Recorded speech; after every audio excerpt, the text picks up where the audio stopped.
Assalamu alaikum wa rahmatullahi wa barakatuhu. Welcome to the 26th day of Ramadan. My dear respected brothers and sisters, we have come a long way. And today, inshallah, let us recognize the importance of our supplications to Allah subhanahu wa ta'ala and its role in achieving our task of the rewards that Allah subhanahu wa ta'ala has promised the believing men and the believing women. And one of the promises of Allah subhanahu wa ta'ala is وَعَدَ اللَّهُ الْمُؤْمِنِينَ وَالْمُؤْمِنَاتِ. Allah promised the believing men and believing women of paradise. And we ought to ask for paradise. We have to make dua for paradise. And dua is one of the strength of a believer. A dua silahul Muslim is also one of the weapons of the believer against the shaitan and against the evils and against the challenges that we face in life. It is our weapon to fight against these things. It is what we use to gain the maximum strength and reliance on Allah subhanahu wa ta'ala. And therefore, as a Muslim, one must recognize that Allah subhanahu wa ta'ala, in His infinite mercy, in giving us the gift of dua, is that one must make the effort in humility by raising their hands in supplication. And important to note is that out of dua, one must also have the qualities that make our duas accepted. And that means, as a believer, one must consider what the Prophet ﷺ says to us. He says in a hadith from Abu Hurairah radiallahu ta'ala anhu, yustajabu lil abdi, that the dua of a believer or a servant of Allah is accepted. Ma lam yad'u, as long as he does not call or make dua for some sin, bil ithmi, well, by some means of sin. Or a person cuts off family ties and makes dua and expect the duas to be accepted. If you cut family ties, and we deal with people, especially our kith and our kin, in this month of Ramadan, opportunity to reflect and understand that we have to resolve our issues between ourselves and our family. Is particular as well, then duas are not accepted under such a condition.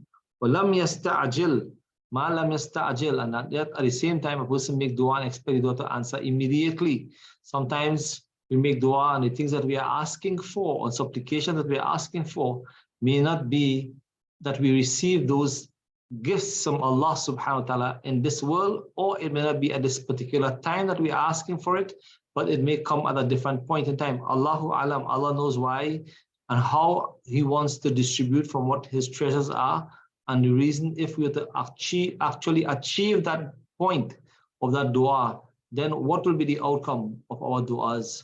Sometimes be careful for what we ask for. For when we receive what we ask for, we may not be able to utilize what we have in the manner that is most pleasing to Allah subhanahu wa ta'ala, or to ourselves as well. It could cause us a greater danger and harm rather than benefit us. So duas are such that they must be done under the conditions and the stipulations of where we put a person, an individual, a believer also strives to note that there should be some level of purity for that person to have their duas being accepted.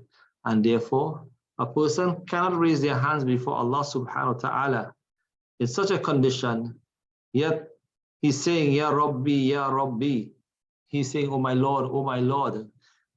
وَمَطَعْمُهُ حَرَامٌ, and his food is haram. وَمَشْرَبَهُ haram, and his drinks are haram.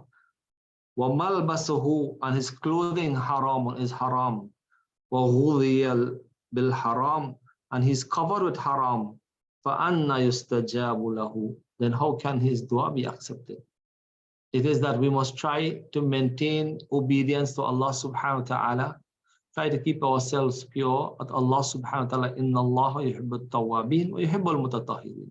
Allah loves those who make repentance, forgiveness from Him, all those who seek the fire, protection from the fire of Jahannam, and those who have their duas to be accepted by Allah.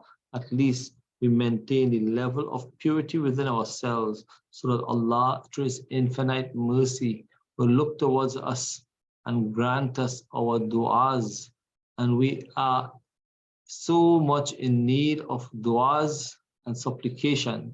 So I pray that Allah subhanahu wa ta'ala accept all our good deeds. And I beg of you to make dua for me as well, inshallah, and make dua for the entire ummah of Muhammad sallallahu alayhi wasallam.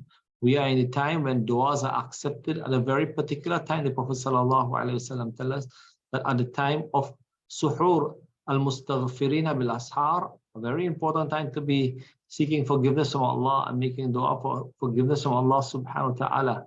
Also, as well, in the hadith of the Prophet sallallahu alaihi wasallam, it mentions that we should make dua at that point in time when we are breaking our fast. Just before breaking our fast, we should engage ourselves in dua at that point in time as well. So I pray that Allah subhanahu wa ta'ala, my dear respected brothers and sisters, grant us our duas and grant us the best of the remaining days of this month of Ramadan. And that Allah accept all our past deeds that we have done in the month of Ramadan and forgive us our shortcomings as well, inshaAllah. Assalamu alaikum wa rahmatullahi wa barakatuhu.